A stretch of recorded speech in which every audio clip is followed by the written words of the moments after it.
नमस्कार, मैं हूं पूजा सिंह। स्वागत है आप सभी का आपके अपने राजपथ और बुलंद आवाज पर।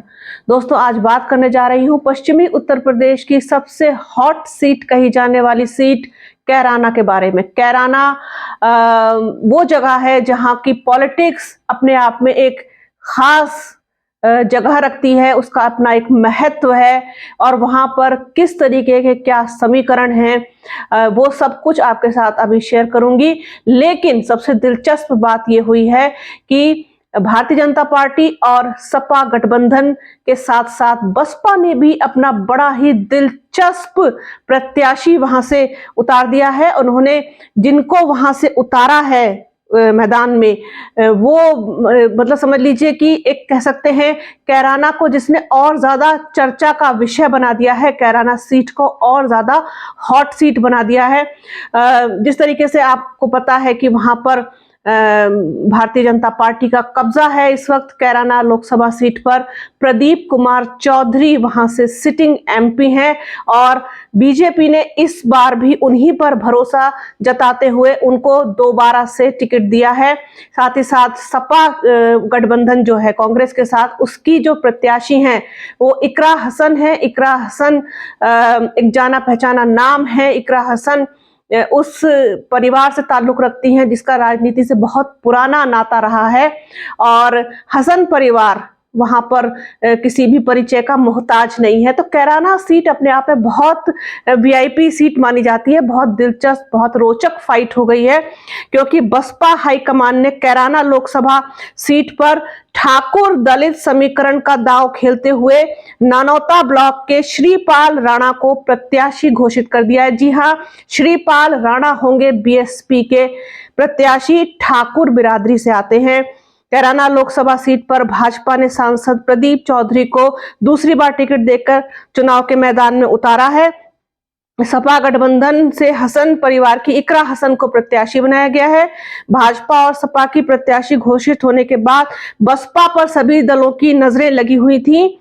तो कैराना लोकसभा सीट पर सहारनपुर जिले के भावसी निवासी बीएसएफ के रिटायर्ड जवान, बीएसएफ से हैं, श्रीपाल राणा रिटायर्ड हैं, उनको जो है वहां से प्रत्याशी बनाया गया है। इस सीट पर टिकट पाने के लिए बहुत सारे लोग कोशिश कर रहे थे बसपा से, लेकिन ये टिकट आकर के गिरा श्रीपाल राणा की झोली में। बसपा के जो जिला प्रभारी हैं सुनील जाटव, उनका कहना है कि श्रीपाल राणा को प्रत्याशी बनाया गया है, मजबूती के साथ उनको वहां से चुनाव लड़ाया जाएगा। श्रीपाल राणा का कहना है कि राजपूत के साथ साथ दलित, मुस्लिम और सभी वर्गों का मत बसपा के साथ है, जिसके कारण बसपा कैराना लोकसभा सीट पर भारी मतों से जीत दर्ज करेगी, ऐसा विश्वास है श्रीपाल राणा का। बताया जाता है कि अभी हाल में ही करीब 6 महीने पहले श्रीपाल राणा ने बसपा ज्वाइन की थी। तो ये एक मोटी मोटी सी खबर जो है वो ये थी कि बसपा ने अपना प्रत्याशी श्रीपाल राणा के रूप में कैराना से उतार करके एक बहुत ही दिलचस्प मतलब माहौल बना दिया है। फाइट मतलब और ज्यादा दिलचस्प होगी, फाइट बहुत तकड़ी होगी, टक्कर पूरी कांटे की होगी। क्योंकि कैसे होगी, देखिए कैराना की जो लोकसभा सीट है वहां से क्लियर हो गया कि इकरा हसन समाजवादी पार्टी और गठबंधन की उम्मीदवार हैं, प्रदीप चौधरी बीजेपी से हैं और अब ठाकुर बिरादरी के श्रीपाल राणा होंगे बसपा के कैंडिडेट। तो बसपा जो है वो यहाँ पर फाइट करने की स्थिति में इस तरीके से है कि यहाँ पर जो कॉम्बिनेशन है वो मतलब बहुत ही दिलचस्प है। और कैसे दिलचस्प है कि यहाँ पर जितनी संख्या जाटों की है, जितनी मुसलमानों की है, जितनी दलितों की है, और इनके साथ साथ अगर हम बात करें तो यहाँ पर ठाकुर और गुर्जर भी मतलब अच्छी खासी संख्या में है। इसके साथ साथ ही जो यहाँ पर कॉम्बिनेशन बनता है वो मुस्लिम, दलित, जाट, गुर्जर तो है ही है। ये अपने आप में एक बहुत स्ट्रॉन्ग कॉम्बिनेशन है। इसके साथ साथ यहाँ पर ठाकुर, सैनी, वैश्य और ब्राह्मण भी अच्छी खासी संख्या में है। जो लोकसभा है कैराना, यहाँ पर तकरीबन 16,92,000 मतदाता हैं, जिसमें से तकरीबन 11.5 लाख हिंदू मतदाता हैं और तकरीबन 5.25 लाख मुस्लिम मतदाता हैं यहाँ पर। आप ये देखिए कि अभी कुछ दिनों पहले ही कुछ मुद्दों को लेकर के यहाँ पर ठाकुरों और गुर्जरों के बीच, गुर्जरों जिनको उस साइड में गुर्जर कहा जाता है, ठाकुरों और गुर्जरों के बीच आपसी मतभेद हुए थे, जिसका फायदा बीएसपी उठाना चाहती है। किस तरीके से? ठाकुर प्लस दलित का गठजोड़ बना करके। अगर ऐसा हुआ तो आप ये देखिएगा कि बसपा को यहाँ पे अच्छा खासा फायदा हो सकता है, और साथ ही साथ जो नुकसान उठाना पड़ेगा वो नुकसान उठाएगा सपा का कैंडिडेट, यानी कि जो इकरा हसन है यहाँ पर, वो फिर जो थोड़ी सी कमजोर पोजीशन में होंगी अगर यहाँ पर दलित और ठाकुरों का गठजोड़ बन जाता है। क्योंकि जिस तरीके से यहाँ पर सारी चीजें हैं, जिस तरीके से सारा माहौल है, जिस तरीके से समीकरण है, वो कहीं ना कहीं मतलब इस समय पूरे आप ये देखिए कि इतनी बड़ी लोकसभा है और मतलब हर कोई है यहाँ पर। अगर जिस पर हम बात करें जाटों की, जिस पर हम बात करें मुसलमानों की, क्योंकि देखिए अभी जब 2022 का चुनाव हुआ था तो वहां पर इकरा हसन को जीत मिली थी, तो ये देखिए कि मुसलमानों का भी अच्छा खासा दखल है वहां पर, जाटों का तो है ही है, साथ ही साथ गुजरों का भी है, और साथ इसके साथ साथ आप देखिए ठाकुर भी हैं वहां पर, वैश्य भी हैं, ब्राह्मण भी हैं, दलित भी हैं, सभी लोगों का वहां पर अच्छा खासा दखल है उस लोकसभा में। और इसी वजह से आप देखिए कि यहाँ पर फाइट बहुत तकड़ी होगी। बीजेपी का कब्जा फिलहाल है यहाँ पर कैराना पर, और वो कोशिश करेगी पूरी जी जान से कि इस बार भी ये सीट उनकी झोली में जाए, लेकिन इतना आसान नहीं होगा क्योंकि गठबंधन का प्रत्याशी भी फाइट करेगा और बीएसपी का कैंडिडेट भी फाइट करेगा। क्योंकि जिस तरीके से नाराजगी, देखिए नाराजगी की बात अगर करें तो बीजेपी बहुत सारे लोगों की नाराजगी इस समय झेल रही है, खासतौर पर पश्चिमी उत्तर प्रदेश में जयंत चौधरी के एनडीए में चले जाने के बाद कोई बहुत अच्छा माहौल जाटों में नहीं है, बहुत खुश नहीं है जाट, जो खांटी वाले जाट हैं, जो धोती कुर्ता वाले जाट हैं, जो गन्ना उगाने वाले जाट हैं, जिनका पेमेंट बकाया है अभी सालों से, जो महंगाई से त्रस्त हैं, वो जाट खुश नहीं है जयंत के इस फैसले से।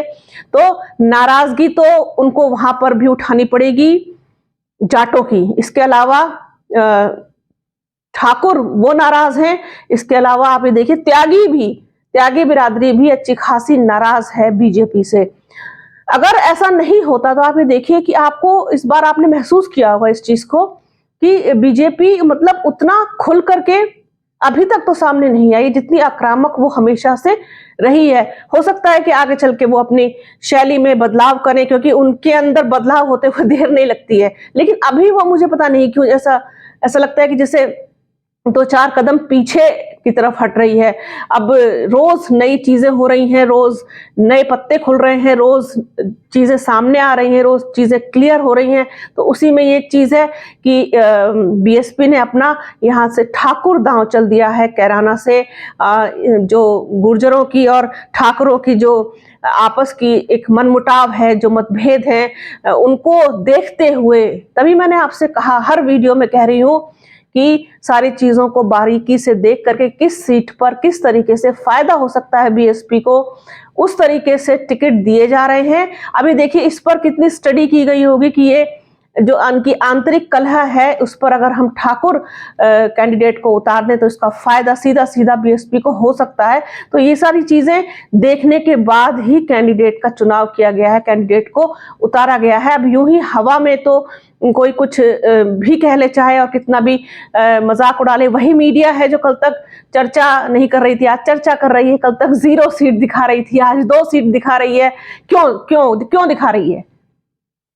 क्योंकि समीकरण बदले हुए हैं ना, आबादी के हिसाब से कैंडिडेट उतारे जा रहे हैं, आबादी के हिसाब से लोगों को भागीदारी दी जा रही है। अब देखिए, अब बसपा की जो अभी तक की सूची है उसमें मुस्लिम हो गए, उसमें ब्राह्मण हो गए, उसमें दलित हो गया, उसमें ओबीसी हो गया, उसमें ठाकुर हो गया, उसमें गुर्जर हो गया, और इसके अलावा और भी बिरादरियां इसमें अभी शामिल होंगी, क्योंकि अभी बहुत सारे टिकट दिए जाने बाकी हैं। तो पिक्चर अभी पूरी की पूरी बाकी है, अभी तो ढंग से ट्रेलर भी नहीं बना है।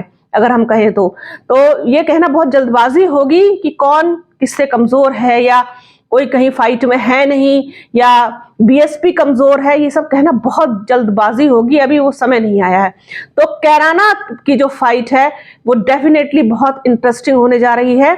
अभी देखिए त्रिकोणीय मुकाबला होगा, त्रिकोणीय, एक तरफ होगी बीजेपी, एक तरफ होगी बीएसपी और एक तरफ गठबंधन। तो देखते हैं कि कौन बाजी मार के लेके जाएगा।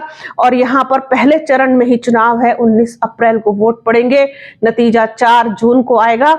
उसके बाद सारी पिक्चर क्लियर हो जाएगी कि किसमें कितना है दम, ये वाली जो बात है वो उस दिन साफ हो जाएगी। तो ये कैराना की जो सीट है इस समय हॉट सीट है और बीएसपी ने जिस तरीके से कैंडिडेट उतार के इसको और हॉट सीट बना दिया है, ये एक चीज थी, सोचा अपने दर्शकों के साथ इसको शेयर किया जाए। तो बने रहिए राजपथ और बुलंद आवाज के साथ, हमारे चैनल को लाइक कीजिए, शेयर कीजिए, सब्सक्राइब कीजिए, बेल आइकन जरूर दबाइएगा। अपना और अपनों का बहुत ख्याल रखिए। जल्द मिलूंगी आपसे एक नए वीडियो में एक नए मुद्दे के साथ। तब तक के लिए जय हिंद।